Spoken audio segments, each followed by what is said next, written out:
My name is Jennifer Harjo, and I live in Lakeville, Minnesota, just south of the Twin Cities. Were you more satisfied with your pages once you started using the system? I was, yeah, because I mean, I could visualize before I cut into anything what it was going to look like and that it was going to look good. It wasn't like, okay, well, I'm going to mat this and, cut a strip of this, and then there's going to be these gaps and it's going to be uneven or unbalanced or the Hmm. eye's not going to flow.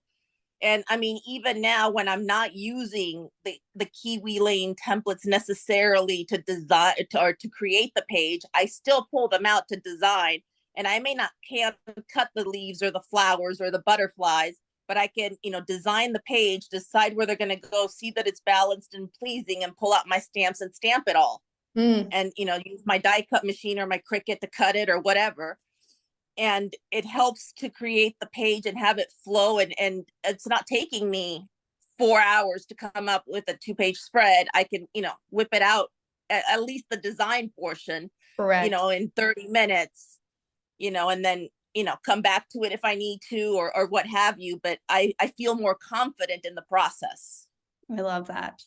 And you talked about your stash and your supplies. And, I do think that's one of the things I've noticed about your style and your pages is your incorporation of stamps and other things. So it was interesting to hear even some of your process that you were just sharing, how you're like, sometimes I use that spark of inspiration and then that momentum to utilize the stamps, use that clearly you like to stamp, like you're a stamper. So yeah, well, and when I first started, I was very much like by the rules. Oh, I'm using Kiwi Lane stuff. I can't pull out a Ah, stamp. I can't yeah. use my Cricut. And it took me a while to get over that. It's like, okay, I'm spending hundreds of dollars here collecting all this stuff. I need to use it because at the end of the day, nobody's gonna care that, oh, you use a Kiwi Lane template over here, but now you're using your close to my heart products here. No. It's about documenting memories and enjoying what you're doing.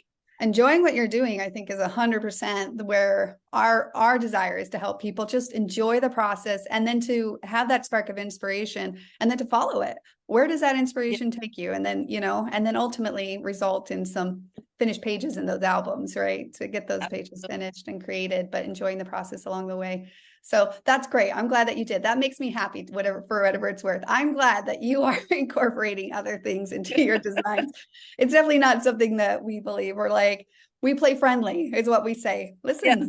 our products play friendly, and it's just there to be a tool and a resource from that spark of inspiration to that finish of that page, however that might manifest for you, kind of thing. But it sounds like it helps you to get your creativity started, that kickstart into it. Absolutely. Yeah. And I mean, I may pull out all the templates and lay them out and then go a completely different direction, but it helps get things going and it helps you get out of your head Out of your and head. just start playing. And like you said, I just love that it's so play friendly with other products and brands. Yeah, absolutely.